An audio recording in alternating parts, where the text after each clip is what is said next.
Hey guys and girls, what's up? Synergy here, and we are bringing you a brand new tutorial. This one's going to be how to solo the bridge, and it's going to be on hard mode. Now what we're doing with all these parts for you guys and girls is we're showing you how to solo it without any cheeses used whatsoever. So we're not going to be cheesing any part of this raid by all means. What I'm going to do is I'm going to do the solo to where you can't physically solo Crota at the moment because when you get outside he actually turns into an enrage. So what we're actually going to do on that one is we're going to bring you out a 2-man. I'm just yet to find another guy with me. As soon as I do find another guy, I'll be bringing you out that video as the final part as well. So at the moment we're basically getting onto this sink plate. We're going to take that sword bearer down nice and fast. You can see the bridge is almost fully formed. When the sink plate gives like a little radar ring across it, what you need to do is you need to get off and then go straight back on it, and it will continue to form. But if you stay on it, it's just going to end up wiping you out. The second part is the gatekeepers. You can see you've got to be careful with this because they'll get one hit on you. Your toughness needs to be up in your skill tree, your talent trees and stuff like that. But if he gets that hit on you, it's not worth risking it. Now one of the things you can actually do with the gatekeepers in this case, if he does get 2 clean hits on you and he's not staggering, is you can actually send him off the edge. We will show you how to do that very shortly as well. The only thing is it's not easy to do when you're a hunter class. Now the second part that we're going to be talking over is once you are over here, what you need to do is you need to clear out any acolytes that you see. Once the acolytes are all down, that's when the witches will start spawning in, and obviously your ogres will be shortly followed as well. So just stick your head out a little bit. You don't want to strafe too far to your left or too far to your right. If you go too far to your left, chances are you can fall off the edge. Watch about turning backwards because fall off the edge again. And also if you go to the right hand side, you're going to see this a few times. You're going to find all the cursed thralls will come towards you. I'm actually using my hunter class in this one.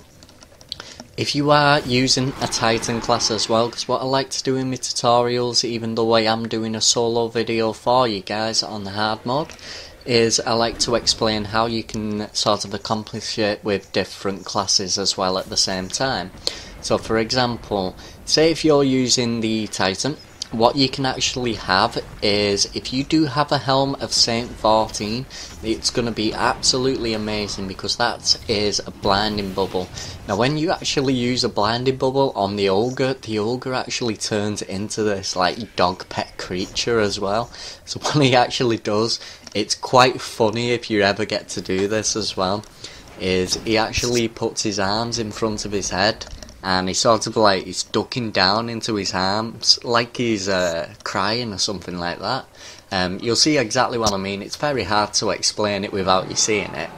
But the second part, we're just going to take care of this wizard because the wizard is going to be able to cost us a lot of AoE damage. As soon as that wizard sees us, going to be shooting towards us, and we're going to end up getting some splash damage as well.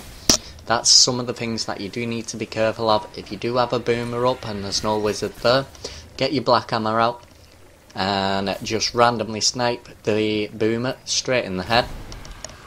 Now the best advice that I can actually give you for doing this is, you've got what? You can do this in maybe 6 minutes. However, if you want to play it safe and you want to get the job done every time without having to get a wipe in, all you need to do is just be patient. Simple as that. Be patient. You can see there's a gatekeeper on the left hand side, you can see all the thrall on the right hand side.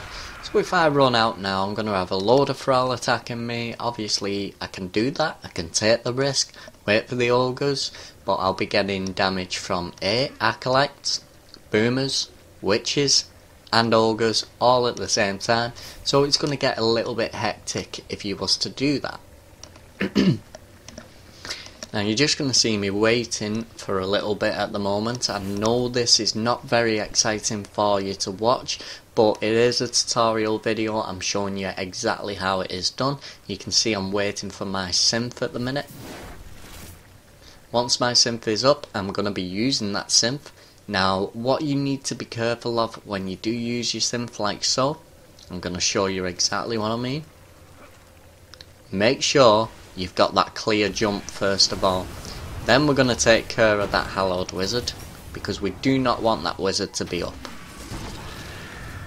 There you go, hallowed wizard is down. Now we're down to 4 rockets, so obviously we're going to be low on ammunition again. So what we may need to do is we may need to use these rockets, then wait for our sims yet again. Now you can hear at the moment where the splash damage is coming from. What we're going to do is we're going to get eyes on where that is being shot from. If it's a boomer or another witch, we need to take them out as well if possible. There you go, you can see it coming straight over there. 1 rocket. Moved. 2 rockets. Just make sure that shield doesn't go back down. And the 3rd rocket, that should finish the wizard off. There we go, so we've got both wizards that are now taken care of. We've got a boomer over there. We're just going to waste that last rocket straight into the boomer. Throw a grenade. And the boomer is done. Okay, so there you go, that's all of the AoE ads. Now with the AoE ads, they're the ones that can cause you a problem when you are using this little spot here. The reason being is it's not necessarily that they can aim directly on you, it's that they can aim at the wall that's directly in front of you, and what that does is it causes a lot of splash damage, and you'll be taking a lot of damage constantly from that, and you've not really got much room to maneuver, so you just want to be very careful about that. In other words, just be a little bit stubborn about it.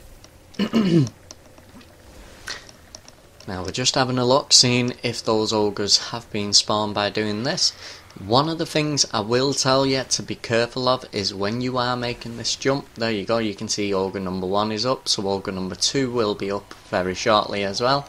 Oh, there's a gatekeeper in my way. Get out the way! Come on bro, you're in my way.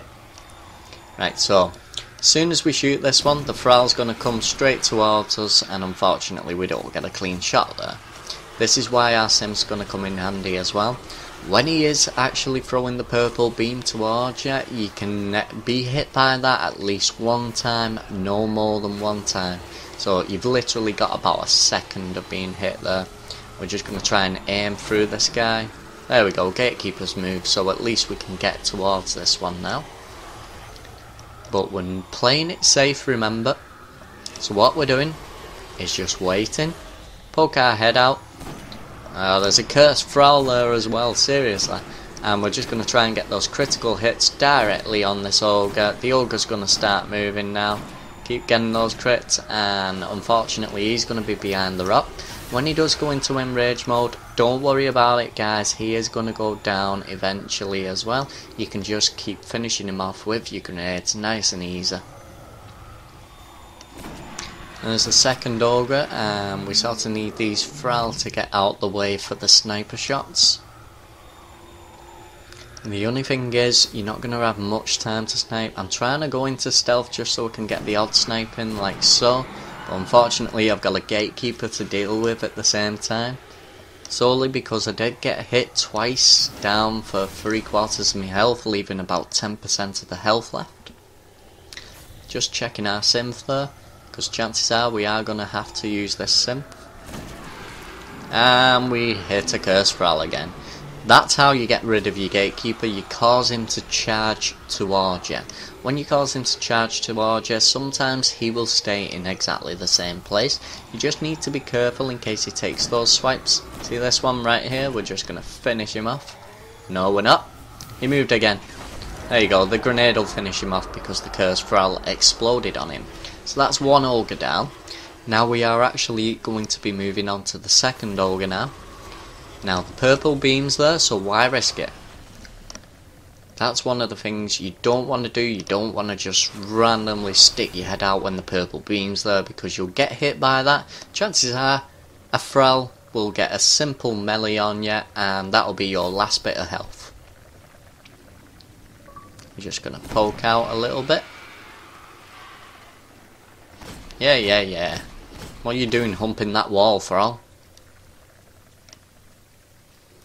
We got 5 seconds on our synth, so the synth's almost ready. We're back into stealth. We're going to use that synth right now. There we go. Now, be careful of this jump, because if you don't jump in the right position, it's basically going to knock you straight off the edge, because you'll be jumping up against a wall, but like it's on a diagonal. You can see I'd look up and I take one jump just to check. We're going to throw as many rockets as we can get into him. You're going to see the sort of damage that the ogre does. There you go. That is a quarter of my health left. So if I was hit any longer, obviously I'd be down.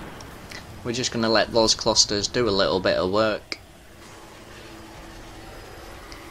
And we're going to end up jumping up again.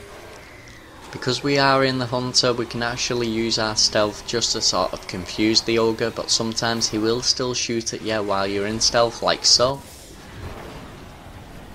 And there you go, there's nearly all my health again. So it's just take your time with it, guys.